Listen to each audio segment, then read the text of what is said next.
Jimmy Wang Yu Tony Ann Barson, Wireimage. Jimmy Wang Yu, the trailblazing martial artist who starred in classic Hong Kong movies Golden Swallow, One-Armed Swordsman and The Chinese Boxer and paved the way for the likes of Jackie Chan and Bruce Lee, has died. He was 79. Wang died in a Taipei hospital on Tuesday, his daughter Linda Wang revealed on Instagram. He had been suffering from chronic ill health for a number of. On Facebook, Jackie Chan wrote, "Another martial arts hero has left us. The contributions you've made to kung fu movies, and the support and wisdom you've given to the younger generations will always be remembered in the industry. And your movies will always remain in the hearts of your fans.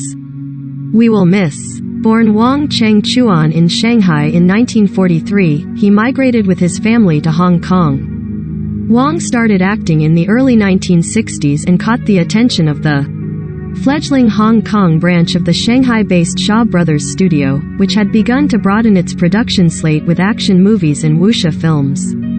A contract player at first, Wang's early career was indelibly linked with Shaw Brothers, for better and worse, and he would become a mainstream star in the studio's most famous wuxia films, including One-Armed Swordsman, 1967, which broke box office records in Hong Kong, Golden Swallow, 1968, Return of the One-Armed Swordsman, 1969, and groundbreaking kung fu film The Chinese Boxer, 1970. The Chinese Boxer, which saw Wang's character single-handedly take on a gang of Japanese karate thugs, proved to be a huge hit and found an audience outside of Hong Kong and Asia. Written, directed and starring Wang, the film is credited with establishing a new template for Hong Kong action films, giving birth to the kung fu films, with storylines that veered away from swords and fantasy elements and focused more on fight scenes driven by hand-to-hand combat. It also established a popular trope used in countless kung fu films, that of a loner seeking revenge but facing seemingly impossible odds, numbers of enemies. The preeminent Hong Kong action star of the late 1960s and early 1970s, Wang's career was derailed by a very messy and public legal battle with Shaw Brothers. After he broke his contract with the studio in 1970, the studio sued the star, winning after a highly publicized trial. Also weighing on Wang's celebrity was a series of scandals in his private life, including sex scandals, alleged links to organized crime and repeatedly brawling in public. In an interview with Eastern Kicks, Wang referred to himself as a street fighter, and said that in the period between 1964 and 1968 he was often in the newspapers for fighting, typically with paparazzi, and even a policeman. Finding work harder to come by in Hong Kong, Wang would relocate to Taiwan to work with Shaw Brothers' rivals Golden Harvest. In Taiwan, and now producing his own features, Wang was prolific, and among the many kung fu films he made in this period, One-Armed Boxer, 1972, A Man Called Tiger, 1972, and Beach of the War Gods, 1973, have all gone on to achieve cult status.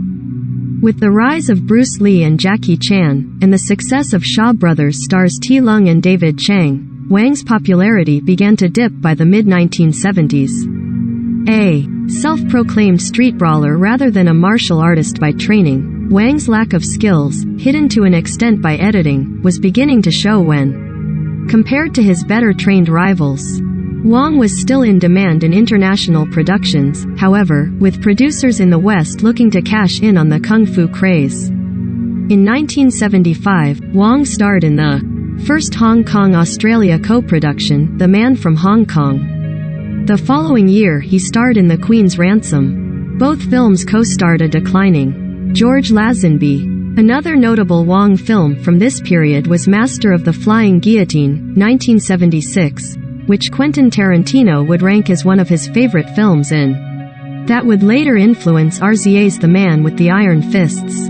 From Left, The Chinese Professionals aka One-Armed Boxer, 1971, The Man from Hong Kong, 1975, A Man Called Tiger, 1973, all courtesy of Everett. By the 1980s, Wang's career began to slow down, and he was better known for the scandals in his private life. There were reports of domestic abuse, continued reports of his alleged links to triads. In Taiwan, he was charged with murder in 1981, but the charges were dropped due to a lack of evidence. In the 1990s, Wang's films gained a new audience after his work, particularly The Chinese Boxer, was championed by the likes of Tarantino. In his later years, Wang appeared in Peter Chan's 2011 film Wu Sha, starring Donnie Yen and Tang Wei.